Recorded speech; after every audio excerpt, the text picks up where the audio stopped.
નમસ્કાર મિત્રો, સ્વાગત છે ફરી એકવાર તમારી યુટ્યુબ ચેનલ ગુજરાતી સાહિત્ય વિદ નિકુંજ ચેનલમાં।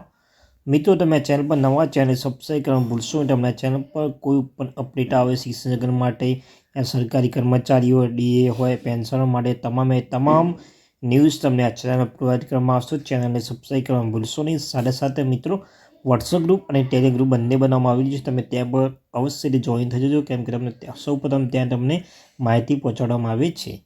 તો આજના વિડીયોમાં આપણે વાત કરવાના છીએ મિત્રો કે નવા વર્ષના દિવસ મિત્રો આજે પહેલા દિવસે બે મોટી ભેટ આપણને એટલે કે સરકારી કર્મચારી પેન્શન મળી ગઈ છે।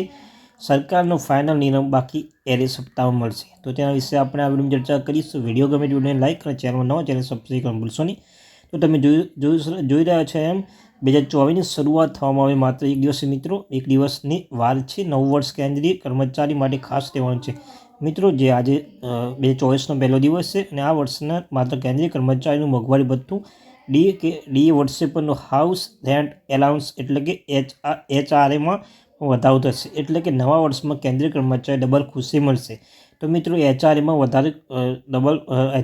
પણ મિત્રો વધારે ડબલ ખુશી મળશે। નવા વર્ષમાં કેન્દ્રીય કર્મચારીઓને ડબલ ખુશી મળશે। ત્યારબાદ કેટલું વધશે ડીએ? જો મીડિયા રિપોર્ટ્સ માનીએ તો જાન્યુઆરી જૂન 6 મહિના માટે મોંઘવારી ભથ્થામાં 4 થી 5% વધારો થઈ જશે। જો 4% પણ ભથ્થું વધશે તો કેન્દ્રીય કર્મચારીઓ ડીએ વધી 50% થઈ જશે। એટલે કે નોંધનીય છે કે વર્તમાનમાં કેન્દ્રીય કર્મચારી 46% મોંઘવારી ભથ્થું મળી રહ્યું છે અને વર્ષ 2023ના બીજા 6 મહિના માટે સરકારે ભથ્થામાં 4%નો વધારો કર્યો છે। આ કારણે જુલાઈથી ડિસેમ્બર માટે મોંઘવારી ભથ્થું 46% થઈ ગયું હતું। જો ભથ્થામાં 5% વધારો થાય છે તો 50% પર પાર 51% થઈ જશે। ભથ્થામાં વધારા બાદ HRA પણ વધશે। તો મિત્રો, જે ભથ્થામાં વધારા બાદ HRA વધશે, કેટલું વધશે? જ્યારે કેન્દ્રીય કર્મચારી ભથ્થું 50% કે તેનાથી વધુ થશે તો HRAમાં ફેરફાર થશે। 7મા પગાર પંચની ભલામણ અનુસાર જ્યારે ભથ્થું 50% કે તેનાથી વધુ થાય તો HRAમાં રિવાઇઝ કરવામાં આવશે અને HRAમાં વધારા માટે શહેરની 3 કેટેગરી XYZમાં વિભાજિત કરવામાં આવે છે। તો મિત્રો, કેટલું વધશે HRA?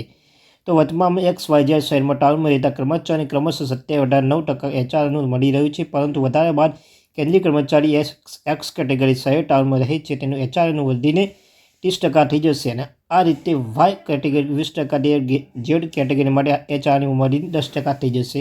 એટલે કે નવા વર્ષમાં ડીએ સાથે HRA વધારે કેન્દ્રીય કર્મચારી પગારમાં મોટો વધારો થશે। તો મિત્રો, તમને કહ્યું તેમ HRA અને ડીએમાં વધશે ડબલ જે ખુશી મળશે સરકારી કર્મચારીઓ। તો મિત્રો, આવી નવી અપડેટ માટે ચેનલને સબસ્ક્રાઈબ કરવાનું ભૂલશો નહીં। Thank you very much. Gujarati સાહિત્ય વિથ નિકુંજ તરફથી થેન્ક યુ વેરી મચ।